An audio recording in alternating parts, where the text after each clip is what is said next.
everyone, welcome to part 4 of my Learn to Crochet series. Today we're going to be talking about how to read a simple pattern.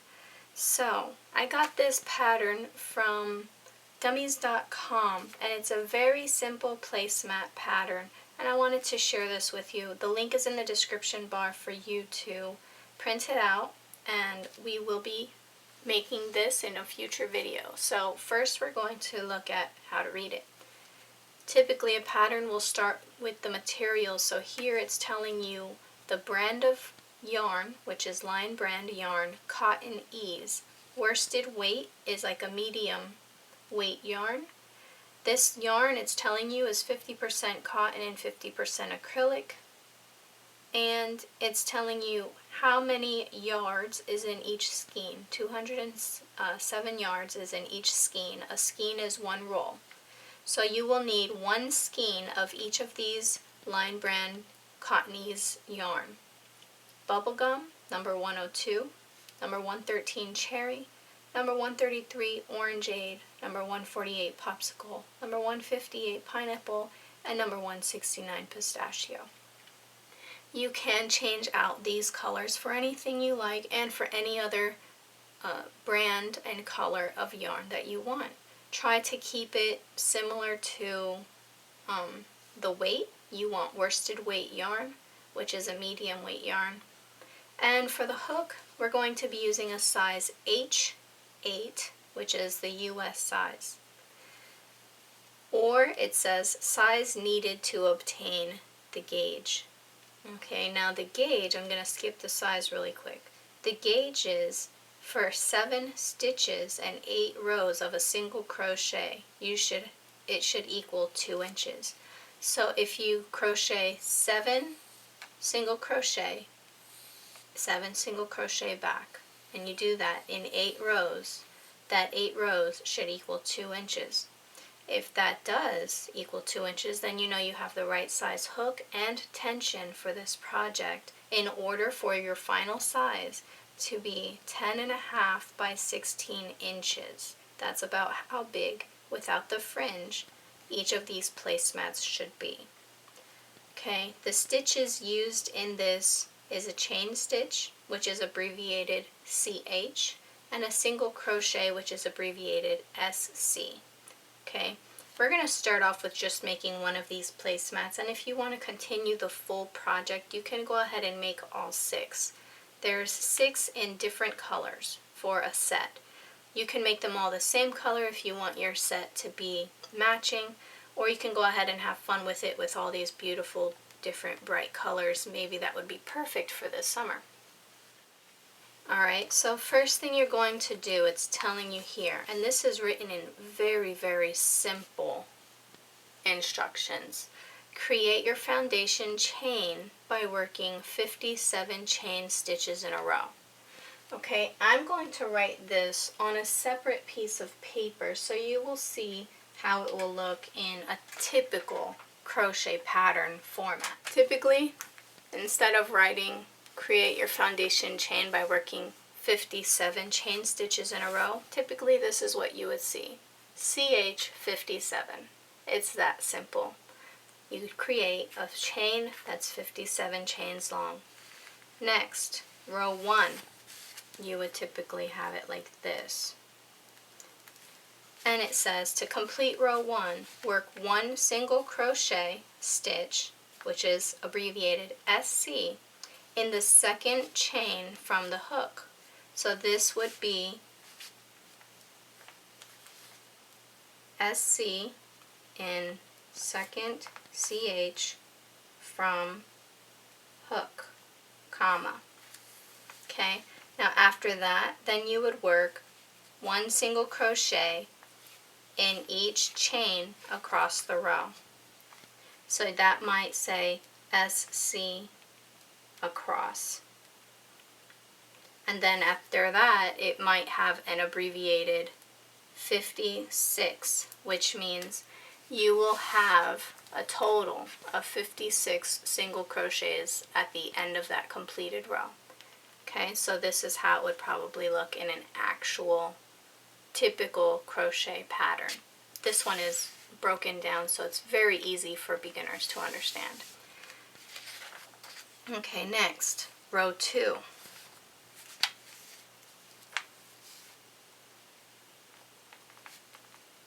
Turn your work, then chain 1 for the single crochet turning chain to prepare for the next row. So it would be written like this: turn, chain 1. Then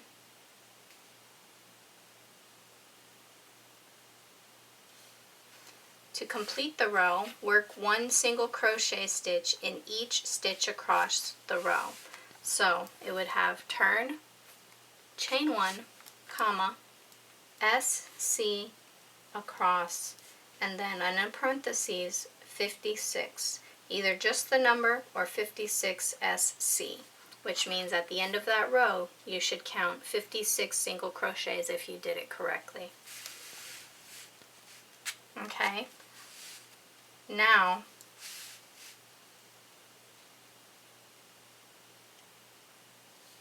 next it says repeat steps 3 and 4 until you have 42 rows on your work.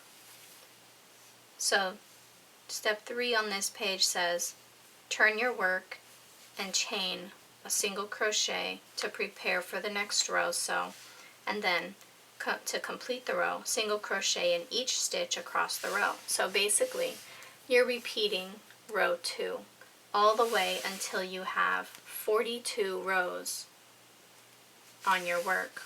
So rows 3 through 42 will say repeat row 2. Just like this. This is very shorthand. It's kind of like another language. Okay? Then your next instruction is fasten off your yarn. Repeat row 2, then comma, fasten off, just like this. Please excuse my sloppy handwriting. I don't have the best handwriting in the world, but it gets the job done. Okay, now for the fringe, on step 7 it says cut some of the remaining yarn into 3.5-inch lengths. This is for the fringe. Using 2 strands of yarn held together as one for each fringe, single knot 1 fringe in each stitch across the short edge of the placemat. Finally, trim the ends evenly. So on a typical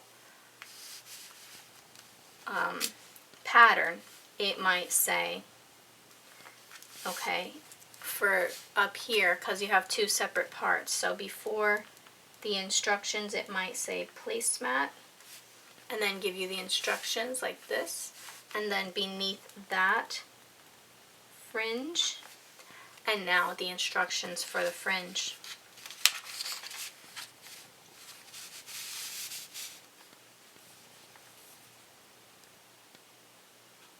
Step 1, cut 3.5-inch lengths of yarn. 2, single knot 2 strands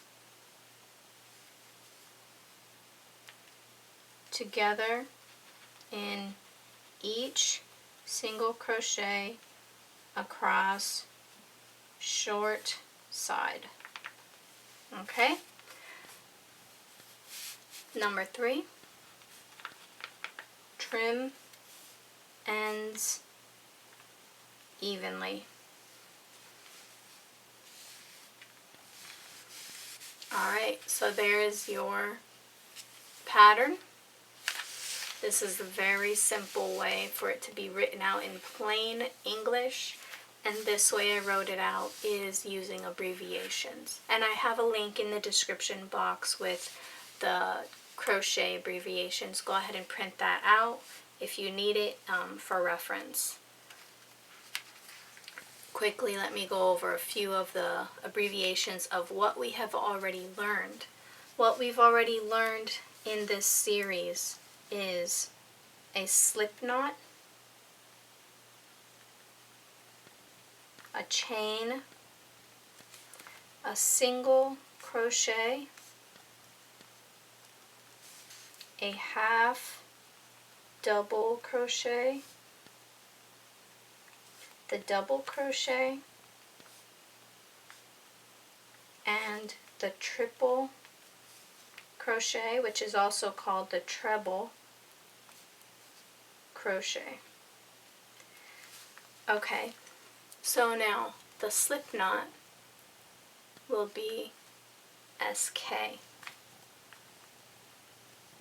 No, sorry, SK is for skip, excuse me. Slip knot would be SLKN. Let me double check that. The chain is CH, single crochet is SC, half double crochet is HDC, double crochet is DC, triple or treble crochet is TRC. Okay, these are the very basic abbreviations you will need to know, other than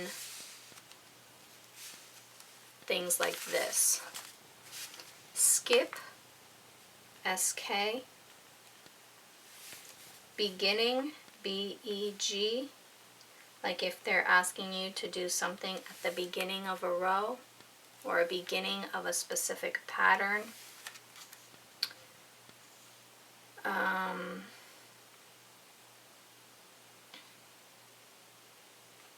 Okay, so that's all you need basically for now. Definitely check out that printed abbreviation sheet. Alright, and that's it for this week. Next week we will be starting to crochet this pattern, and this is a very basic crochet placemat pattern that we will work on, and you will be able to have something beautiful to practice your crochet skills that you have learned this far. This pattern is very simple. You will only need to know the chain stitch and the single crochet, and I will show you how to do every step of the way. Alright, thanks for watching my Learn to Crochet series. Please like, share, and subscribe so that others can learn and tag along with us while we work on this project. Thanks for watching. Have a great day. Bye.